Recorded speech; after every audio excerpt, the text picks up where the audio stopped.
Hello बच्चों, let's see the question. Question says if a equals to 4, b equals to 1, c equals to 6 and d equals to 0, then find the value of 3b into cube root of 3a square into c square.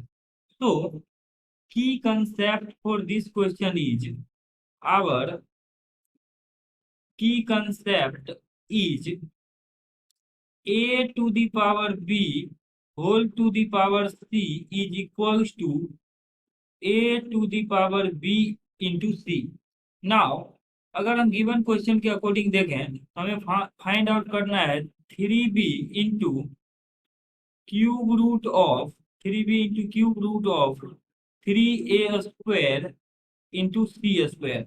अब इसका value निकालते हैं तो 3 into B का value 1 है तो 3 into 1 into cube root of, तो ये आ जाएगा cube root of 3 into a का वैल्यू है 4 तो 4 का स्क्वायर इंटू सी का वैल्यू गिवन है 6 तो ये आ जाएगा 6 का स्क्वायर। तो इसको सिंप्लीफाई करते ये आ जाएगा 3 इंटू, अब क्यूब रूट का मतलब होता है जो यहाँ पे जैसे 3 इंटू 4 स्क्वायर इंटू 6 स्क्वायर का क्यूब रूट है तो ये आ जाएगा 3 into 4 square into 6 square to the power 1/3।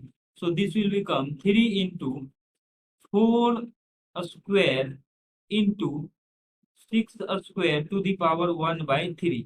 अब इसको फर्दर सिंप्लीफाई करते हैं तो हमारे पास इसका वैल्यू आ जाएगा। So this value will become 3 into, और यहाँ से आ जाएगा 3 इंटू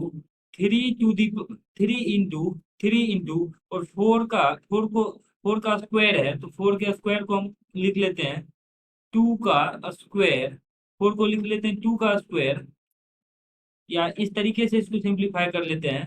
ये आ जाएगा 4 का स्क्वायर, ये आ जाएगा 16, तो 16 को हम लिख सकते हैं 2 इंटू 2 इंटू 2 इंटू 2, ये 16 के लिए लिखा, इंटू 6 का स्क्वायर, 6 को हम लिख लेते हैं 2 इंटू 3, और दो बारी है तो ये 2 इंटू 3 ऐसा बन जाएगा whole to the power 1/3।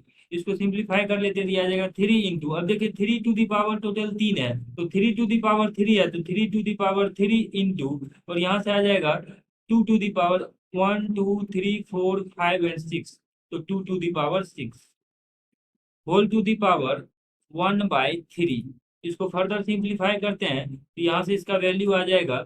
So this value will become 3 into 3 का क्यूब इंटू, अब देखिए 2 टू दी पावर 6 है तो इसको हम लिख लेते हैं 2 टू दी पावर 3, सो 2 का स्क्वायर टू दी पावर 3 ऐसे करके लिख लेते हैं, और होल टू दी पावर 1/3 है। इसको सिंप्लीफाई करेंगे तो आ जाएगा 3 इंटू 3 का क्यूब इंटू 2 का स्क्वायर 4 होता दिया जाएगा 4 टू दी पावर 3 और होल टू दी पावर 1/3। इसको सिंप्लीफाइड फॉर्म में हम लिखेंगे दिया जाएगा 3 into 4 that is 12 to the power 3 और होल टू दी पावर 1/3। अब देखिए यहाँ पे हमने की कंसेप्ट में भी डिस्कस किया था a to the power b to the power c जो है ये होता है a to the power bc, तो ये आ जाएगा 12 टू दी पावर 3 इंटू 1/3, ये कैंसिल आउट हो जाएगा आपस में। सो this will become 3 into 12 that is 36, यानी ये जो हमारे पास एक्सप्रेशन था इसका वैल्यू आ जाएगा 36, which is our required answer. Hope that you understood it well. Best of luck.